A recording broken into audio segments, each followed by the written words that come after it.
What's going on, guys? Fun with Knives back again. Got a high value fixed blade for you guys to look at today. This is the Schrade SCHF16.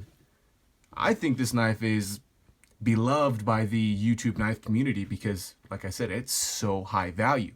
And I didn't really understand that until I got my own. I've been using it and I definitely see what they're talking about. So let's go over the specs real quick and I'll tell you all about this little fixed blade. Your blade length here is 3 1/8 inch with a cutting edge of 3 inches right on the dot. Your handle length is 4 1/8 inch, making your overall length just around 7.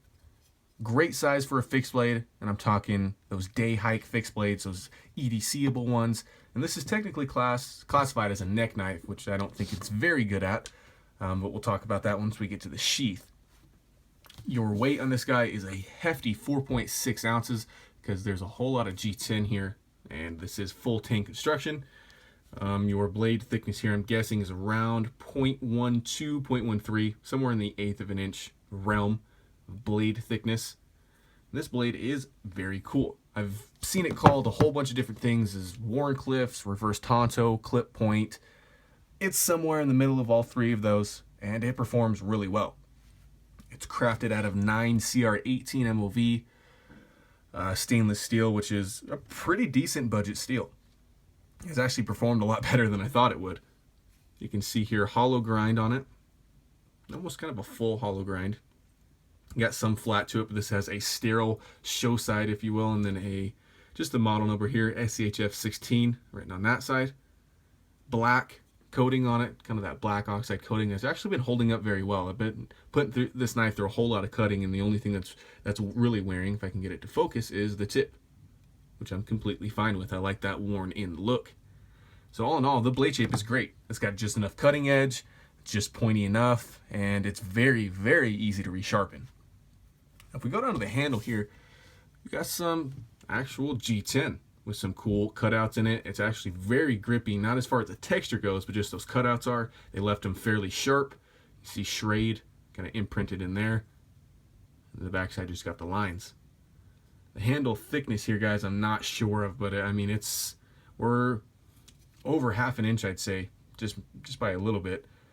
And the construction on this guy, I mean, it isn't perfect. This is a budget knife, but you can see those scales fit pretty nice. There's a little bit of difference in the height, but the handle shape is great. Very simple. Got a finger choil and that's it. There's no big thumb ramp. Just kind of fits nicely in a hammer grip or a saber grip, especially in a reverse grip. This knife feels really good in hand, and it is boxy, and I actually kind of like it. It gets some thickness to this smaller blade, so you feel like you can hang on to it. One negative I will give here is this jimping. It just sucks. They left it very sharp, but it doesn't really grab onto you because it's so widespread. I mean, you can kind of get some purchase on it, but not really. So I'm not a huge fan of that jimping. I think they could have done a lot better. In fact, I might take a Dremel to it and add some of my own. Got a lanyard hole here in the bottom. And yes, you can remove these scales pretty easily. And that can be your little impact tool. If you got to break something up, you can use that bottom part. So all in all, guys, this knife is a phenomenal deal because on Blade HQ right now it's running you around $24, and on Amazon you can regularly find them for 19, 20 bucks.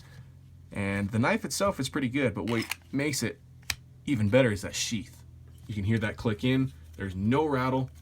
I've ran it as a neck knife, which I don't recommend because it's very thick and actually very heavy. You can compare it to the Tops Tybo, which I just reviewed. This weighs 1.9 ounces and this weighs 4.6 ounces. So it does feel like a little bit of weight on your neck, and I don't really recommend it. I've been running it in the waistband, tied around your belt, Lucas Burnley style, but that sheath is just phenomenal. Clicks in. For this price point, I haven't seen a sheath this good. And you can use this little lip to push off.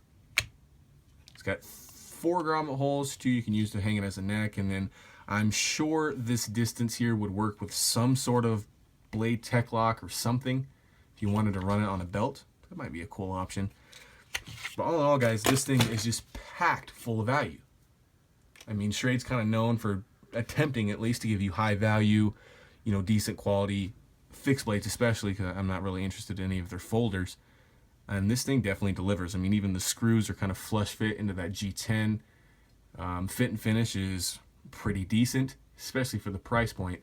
And this thing is just so versatile. You can push it into so many roles as far as outdoors and EDC, and just you can wear it as a neck knife if you'd like. You can throw it in your pack, 72-hour kits, you know, throw it in your glove box. It's just got all these applications because it's so compact and yet has that 3-inch blade.